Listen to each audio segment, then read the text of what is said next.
cuáles son los beneficios que yo puedo obtener de este tipo de tecnología, cómo puedo aplicarla y por supuesto luego me voy a tener que apoyar con expertos, con ingenieros, con desarrolladores que hagan que mi idea, mi emprendimiento y por supuesto mi proyecto funcione. Entonces, para entrar un poco en materia, bueno, ¿qué es la inteligencia artificial?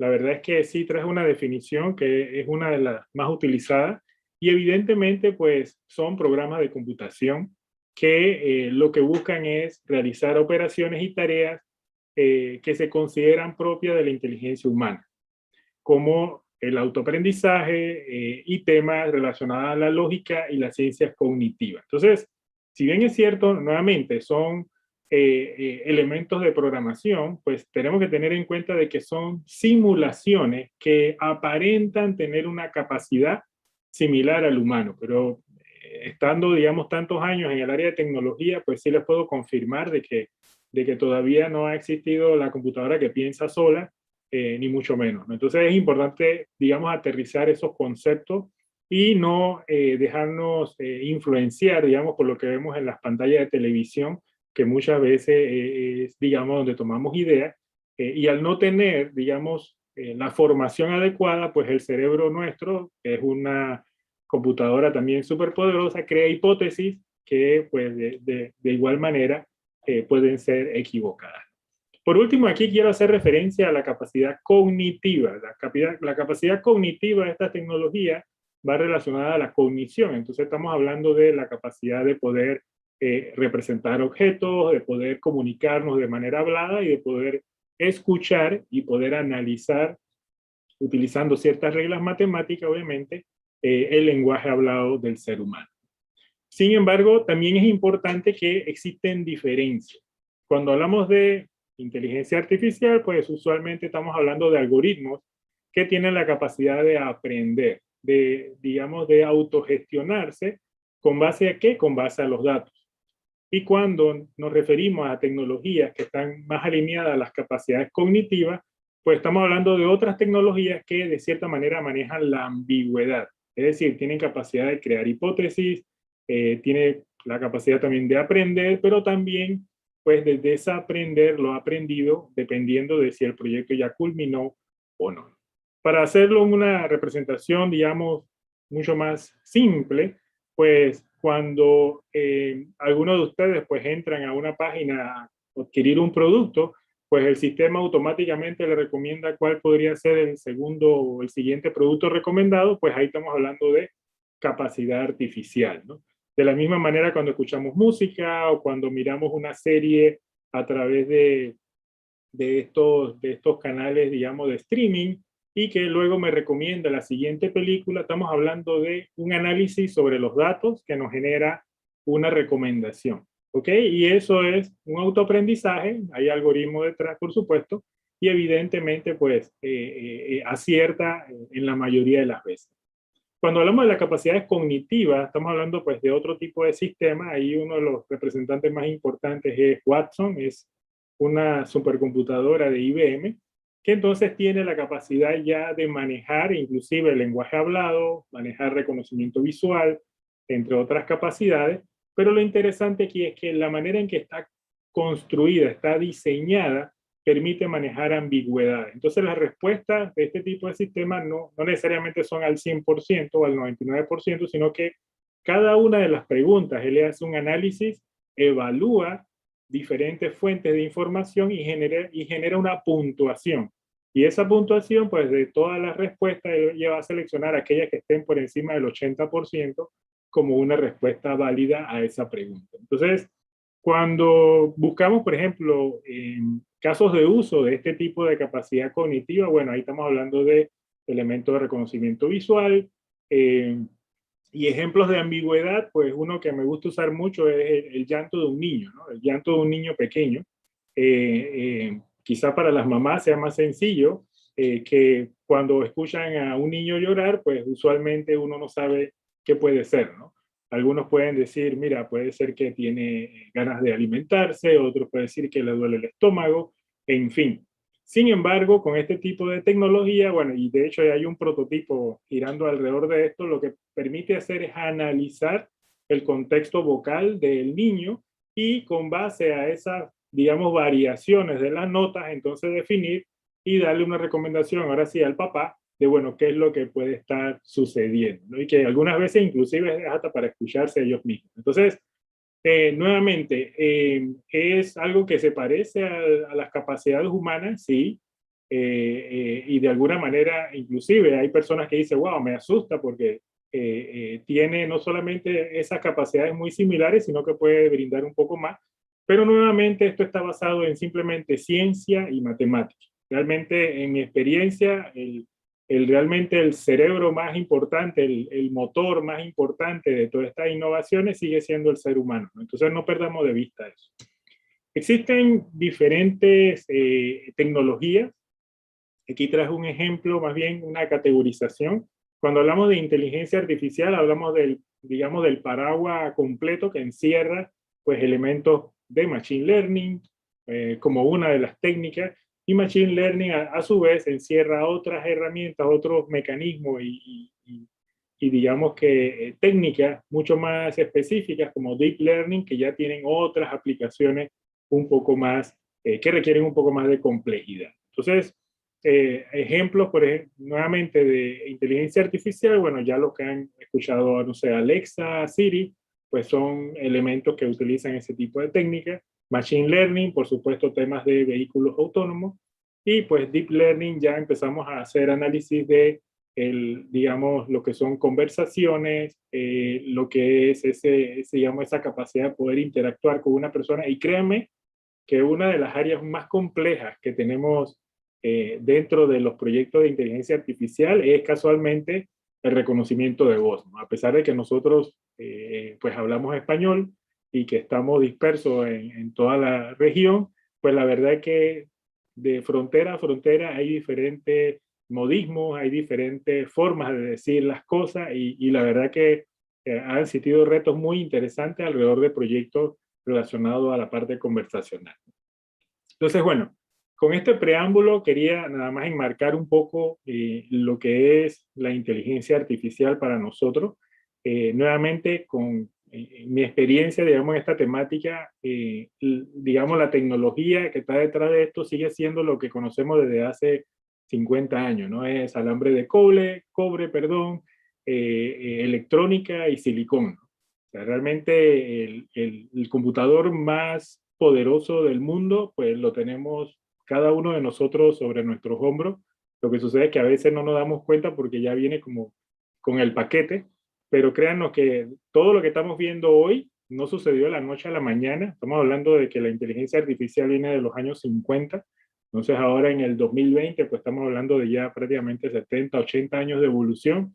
Y claro, los jóvenes se asombran hoy al ver que el celular habla o que tenemos, digamos, interacción hombre-máquina, pero realmente es muchos años de esfuerzo, muchos años de trabajo y equipos enfocados por mucho tiempo a desarrollar una de estas capacidades que hoy vemos como asombrosas. Bien, hablemos un poco entonces de la contraparte, que es ahora, ¿cómo yo llevo todo esto a lo que sería el desarrollo sostenible? Entonces miremos también una pequeña definición.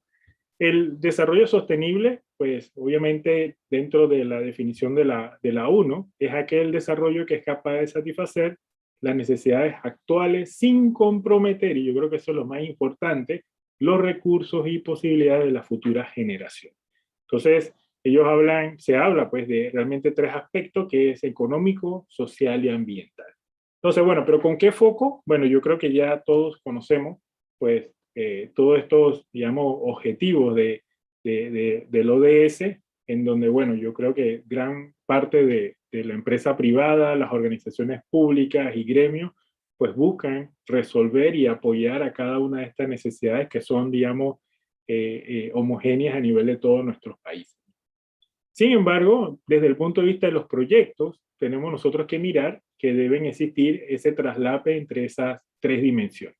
Por un lado, social, ambiental y económico. Y cuando hacemos esa referencia, pues nos referimos específicamente que entre ambiental y social, pues debe ser una iniciativa que vaya orientado pues a resolver una problemática social, pero que también sea soportable por el medio ambiente en este caso, ¿no? Al mismo tiempo, si es una iniciativa social, pues también tiene que ser equitativa económicamente. Y por otro lado, si esa iniciativa también tiene un componente económico, pues también que sea viable ambientalmente. Entonces, en ese escenario, pues yo traje aquí algunos proyectos interesantes que voy a repasar, digamos muy rápidamente, pero con el objetivo de cierta manera, pues, representar cuáles proyectos sí aplican y cuáles no. Y también en algunos casos, bueno, ¿por qué estamos tan lejos probablemente de desarrollar proyectos de esa naturaleza? Entonces, cuando hablamos de proyectos relacionados a, eh, digamos, inclusión de personas discapacitadas, bueno, obviamente hay proyectos que se están llevando alrededor de los asistentes para los invidentes, en donde, pues a través de geoposicionamiento, pues uno puede ubicar muy fácilmente dónde va la persona y pues eso lo hace experimentar una experiencia mucho más segura que no tener ese tipo de dispositivo. Del otro lado tenemos también mucha inversión alrededor de lo que son servicios financieros de banca digital. Tenemos asesores financieros que recomiendan ciertos movimientos alrededor de nuestras finanzas. Tenemos asesores de compras que a través de las redes sociales pues detectan digamos, cuáles son mis intereses, cuáles son mis siguientes acciones. Aquí hay unos asesores que están monitoreando, digamos, las redes, estilo Twitter, estilo Facebook, en donde, por ejemplo, si uno pone un comentario y dice, oye, creo que la semana que viene voy a ir a comprarme un boleto aéreo porque me gustaría ir a viajar, pues resulta ser de que a los minutos le empiezan a llegar ofertas, ¿no? Nuevamente, aquí no hay nada mágico, es simplemente ciencia y matemática, y lo que hacen es que analizan el mensaje y luego te envían una oferta, probablemente no solicitada, sobre un tema que es de interés, ¿no? Nosotros también hemos trabajado con proyectos de asesores cognitivos. En este caso lo usaron para una elección, en donde, bueno, le hacían las preguntas al supercomputador y él iba respondiendo, digamos, de forma hablada, ¿no? Entonces, al final, pues esto inclusive causó mucho impacto porque, bueno, se veía como una cercanía de lo que vemos en las películas de ciencia ficción, donde pues hablas directamente con la computadora y ella responde, y la verdad que es así. Hoy día tenemos ese avance, pero es importante tener en cuenta de que nuevamente hay un esfuerzo detrás para que eso funcione y no es nada mágico, no es nada que la computadora aprendió sola, realmente requiere, como siempre, personas que lo entrenen, le preparen la información, lo configuren, lo programen y funcione. Tenemos también, hay una iniciativa muy interesante alrededor de los autos que ya vienen con un asistente incorporado que les permite, digamos, dar guías sobre el consumo de combustible, digamos, las sugerencias de seguridad y demás, también basado en estas temáticas. Y por último, pero no menos importante, tenemos los contratos, lo que le llaman contratos hogareños, ¿no? Aquí tiene un nombre de Home Smart Contract, y realmente lo que busca es, utilizando elementos de inteligencia artificial y blockchain, es si yo, por ejemplo, en mi barriada, en mi complejo, que tengo varios vecinos, y por ejemplo yo tengo una piscina, yo puedo habilitar ciertos elementos que yo quiero compartir con mi comunidad, y por ejemplo, si un vecino de al lado quiere usar mi piscina, entonces pues él simplemente se registra en la plataforma y le da autorización para que pase a mi piscina. O que, por decirlo de alguna manera, yo tengo unas bicicletas también, me fui de viaje y mi vecino puede hacer uso de esa bicicleta o de ese horno, o en fin. Realmente lo que busca es que haya esa conectividad, colaboración entre personas de una comunidad en donde podamos compartirnos cosas. Entonces, cuando lo analizamos, y este ejemplo que le he mencionado muy rápidamente, cuando lo analizamos contra desarrollo sostenible, entonces, bueno, aquí está. Tenemos los asistentes para invidentes, probablemente social, tiene un impacto económico, pero pues no hay nada ambiental. En el tema del asesor financiero, pues meramente económico. En el tema de votaciones también hay un impacto un poco social, pero también económico. En los autos ambiental y económico, y en el smart contract, que probablemente cuando lo estaba mencionando algunos decían o pensaron, realmente yo no me gustaría compartir la piscina con mi vecino, ni mi bicicleta con el vecino.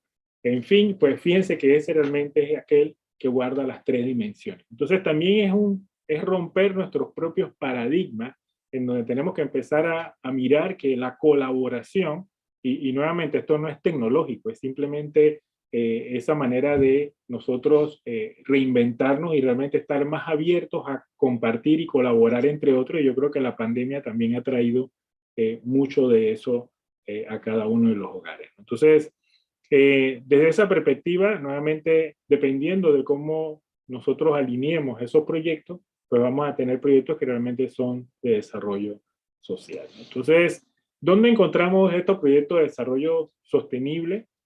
Bueno, una de las industrias más sencillas de ejemplificarlo es la de retail, ¿no? De la venta de mercadería, en este caso vestidos, camisas y demás. Voy a usar este ejemplo de Ilana Perry, que me gustó mucho, de Iniciativas Verdes, cuando lo mostró. Y la verdad que se basó, pues, o se basa realmente en una camisa blanca, ¿no? Y todo lo que hay detrás de una camisa blanca. Entonces, evidentemente, pues, tenemos que a veces mirar la historia completa. Una de las cosas que, digamos, nos sucede mucho es que simplemente vemos el resultado final, así como vemos digamos, el bot dentro del celular que conversa con uno, pues simplemente vemos el resultado final, pero no vemos todo el esfuerzo que hay detrás. Y en el caso de una camisa blanca, evidentemente, hay un cultivo del algodón como tal, de 3 a 5 meses, hay uso de tierra y probablemente hay aplicación de químicos a esa tierra.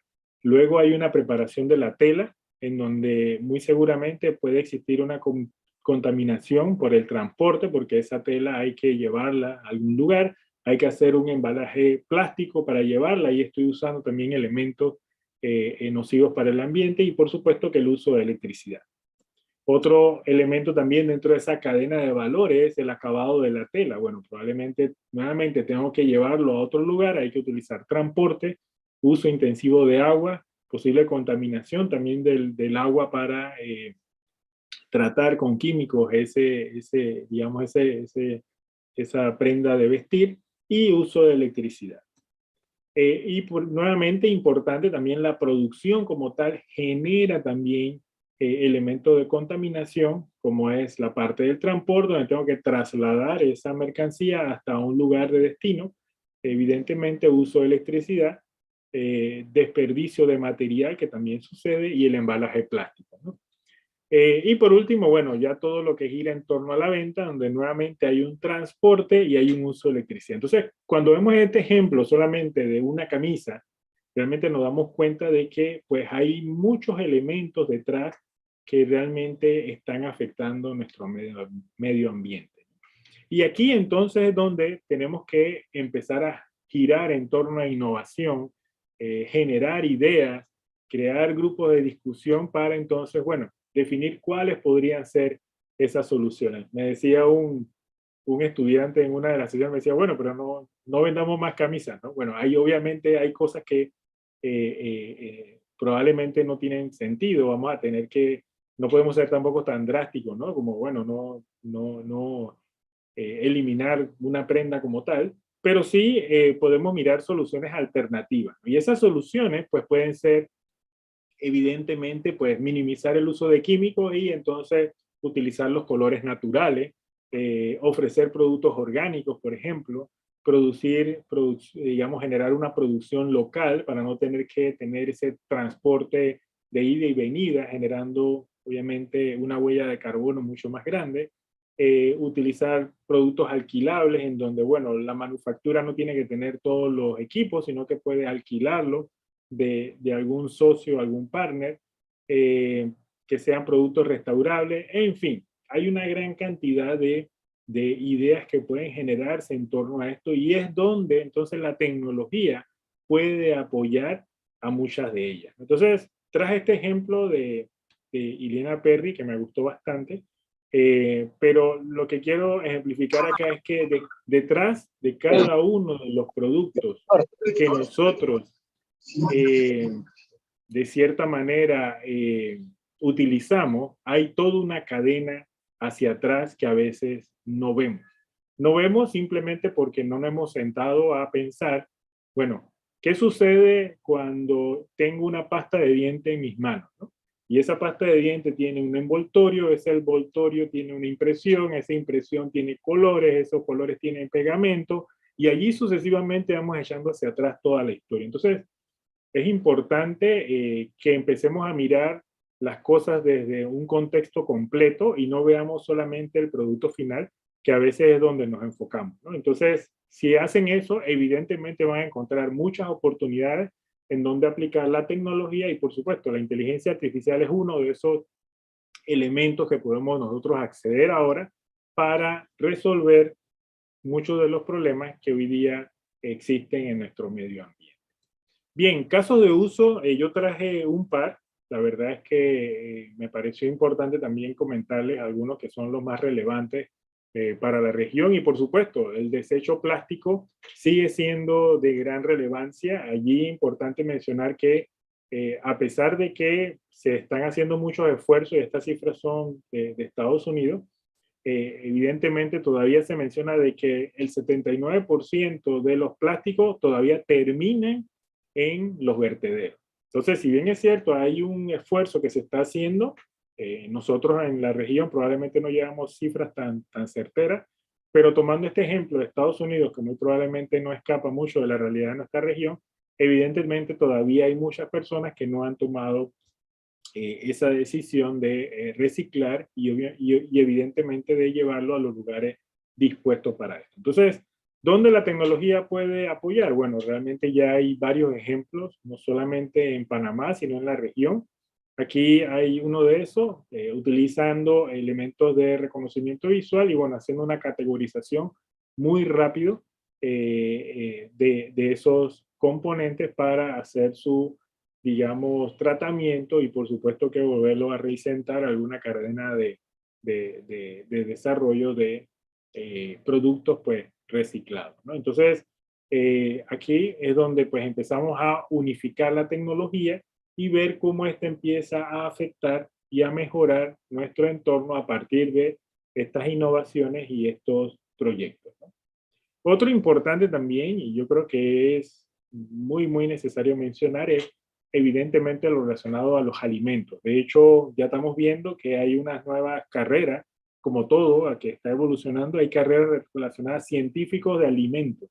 Esa persona científica de alimentos es aquella que utiliza elementos de inteligencia artificial para crear mecanismos y modelos que permitan desarrollar mucho más rápido diferentes productos para la alimentación del ser humano. Entonces, en ese sentido, aquí, pues cuando hablamos de, digamos, el café o hablamos de un aguacate, la verdad es que no debemos dejar de vista que dependemos de también ciertos insectos, ¿no? Y aquí la verdad que las abejas son una importante aliada y evidentemente con el pensamiento que quiero dejarles es que si dejan de existir, pues probablemente estos productos también y el ser humano también. Entonces, aquí es donde nuevamente existen elementos que permiten, perdón, de cierta manera resolver y al mismo tiempo monitorear ese proceso de polinización que realizan a través también de elementos matemáticos que pues lo que hacen es el conteo de las cantidades de abejas, el análisis y evidentemente nos dan guía para nosotros tomar mejores decisiones de trayectos donde viajan, de lugares donde se tienen ubicadas, en fin. Entonces, lo que hemos estado viendo en otros países, por ejemplo, en Europa, pues ya hay inclusive sobre cada parada de bus, pues están construyendo lugares para que puedan tener, digamos, un espacio donde tienen las abejas, por ejemplo. Hay empresas a nivel internacional que ya se están sumando a esta iniciativa. Pues yo creo que eso son proyectos que todavía en nuestra región pues no están necesariamente expandidos, pero que nuevamente utilizando esta tecnología créanos que el beneficio puede ser muy alto en la medida que podemos dejar de simplemente percibir o asumir de que cierta trayectoria, los valores, etcétera, sino más bien utilizar mecanismos matemáticos y cuantitativos que nos permitan tener mucha más certeza y al mismo tiempo permitan tomar mejores decisiones. Entonces, nuevamente, la tecnología está detrás de todo esto. Es importante no dejar de ver de que desde nuestra perspectiva, pues esto es el futuro y realmente necesitamos no temerle, sino más bien formarnos y entender qué cosas sí son realmente valiosas y pues cuáles son los beneficios que puede arrojar este tipo de técnica detrás de cada una de los proyectos, ya sea de emprendimiento o desarrollo de alguna temática en particular. Ahora, eh, una de las, digamos, de las áreas más importantes que a mí me pareció comentarles dentro de mi exposición es que evidentemente necesitamos prepararnos. O sea, ¿qué habilidades son las que requerimos para realmente, digamos, abrazar y adoptar este tipo de técnicas, estas nuevas tecnologías? Y aquí, nuevamente, el mensaje a los participantes es, en mi época, la verdad es que no teníamos tanta información como la que existe ahora. Yo siempre le digo a los estudiantes, realmente hoy existe una avalancha de información disponible. Lo único que falta es que cada uno de nosotros tome la decisión de aprender. Sí me gusta mencionarles que uno de los ingenieros nuestros de Python más sobresaliente, cuando empezamos a preguntarle, bueno, ¿y qué había estudiado? Y realmente él dijo, mira, yo soy abogado. Entonces, si nos ponemos a mirarlo de una perspectiva, uno dice, bueno, pero un abogado experto en inteligencia artificial, ¿cómo fue eso? Y bueno, simplemente tomó la decisión de aprender. De nuestra experiencia, realmente no hay ninguna limitante de que cada una de las profesiones o cada uno de nosotros pueda aprender sobre esta temática. Es simplemente tomar la decisión de invertir 30 minutos, una hora, 2 horas a la semana aprendiendo estas técnicas y conociendo cómo le puedo sacar provecho. Créanme que ahí es donde está la diferencia y están los negocios del futuro. Otro elemento también importante en esta temática es que esto está llegando inclusive al ciudadano. Siempre me gusta mencionar que, por ejemplo, en España, hace unos meses atrás salió un decreto en donde pues todos los proyectos de desarrollo sostenible para lo que son, digamos, apoyo a personas vulnerables y demás, todos esos proyectos tienen, digamos, por ley que publicar el algoritmo matemático que se usó para darle un beneficio a esa persona o no con base a uno de esos proyectos de índole social.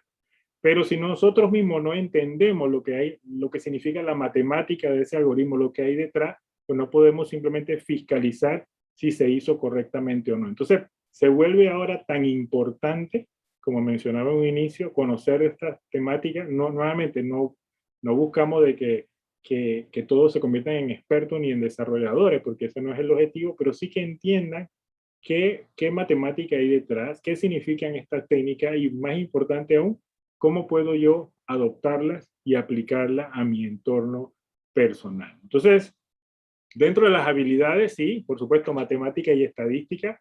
Hoy por hoy, pues, nuevamente, no es que haya que tomar una maestría matemática, es simplemente ubicar contenidos, establecer un ritmo de estudio y, evidentemente, pues, entrar en los temas de matemática y estadística que son tan importantes ahora, ¿no? La programación Python, esa es otra área importante. Nuevamente aquí, pues, la verdad que el panorama y el abanico de alternativas es muy amplio. No necesariamente requiere de que ese, digamos, inversor o ese agricultor o ese gerente de empresa tenga que saber de programación, pero sí entender que realmente requiere apoyarse de personas que tengan estas habilidades para su proyecto. Por supuesto, en conocimiento en un dominio, necesitamos que sea experto en algún área. Por ejemplo, en el caso del abogado que mencioné hace un momento, imagínense un abogado con experiencia en inteligencia artificial. Ustedes dirán, bueno, ¿para qué sirve? Bueno, realmente Panamá y en algunos países de la región, pues la mora judicial sobrepasa los 20 meses, ¿no? ¿Qué quiere decir eso? Que cuando sucede un recurso, pues realmente hay que esperar una gran cantidad de tiempo mientras se hace un análisis de jurisprudencia, de cuáles son los casos que tienen alguna relación con el otro caso, y la manera de hacerlo es como siempre se ha hecho, ¿no? Es ir a las bodegas de información e ir buscando a través de pasantes cuál caso aplica. Por eso el resultado son 20 meses. Ahora, imagínense que ponemos eso dentro de una máquina basada en inteligencia artificial y esa información entonces nosotros la procesamos en cuestiones de segundos.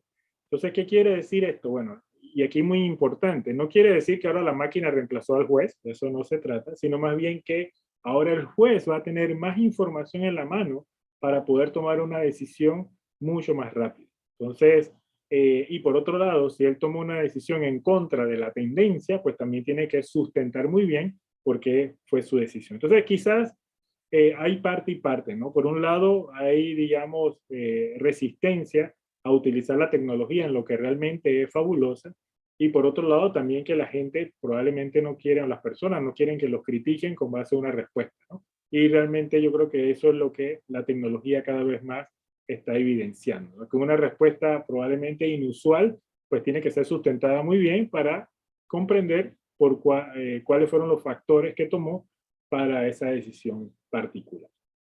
Desde el punto de vista del mercado es muy amplio. Aquí traje una lista de empresas que ahora mismo están trabajando en proyectos de inteligencia artificial. Todavía son pocas y el espectro de aplicación es la verdad que muy grande. Inclusive aquí les comento, tenemos también algunos emprendimientos que están iniciando a utilizar en el tema de marketing e inteligencia artificial, bueno, que ya de cierta manera se había utilizado, pero en este caso ellos lo que están planteando es, antes de publicar un arte, antes de publicar una valla, un diseño, un letrero, pues correrle un algoritmo de inteligencia artificial para validar si el impacto que espera el cliente se va a lograr con esas imágenes, con ese arte, con ese diseño que ellos tienen. Entonces, nuevamente, son, digamos, tiempos en donde la tecnología realmente nos da muchas capacidades y lo que nosotros tenemos que hacer es simplemente, pues, ajustarla, moldearla y aplicarla a las áreas en donde nosotros queremos desarrollar nuestros proyectos, ¿no? Una pregunta que me hacen siempre, bueno, ¿por dónde empezar? Evidentemente, pues sí, hay recursos, hay muchos recursos a nivel de la Internet, pero nada como unirse a comunidades, ¿no? Realmente las comunidades son las más fuertes desde el punto de vista de estos desarrollos. Aquí traje algunos sitios importantes que son de relevancia, pues está lo que es la plataforma en la nube de IBM Cloud, está Skill Build, que es un sitio donde están cursos gratuitos sobre inteligencia artificial en español.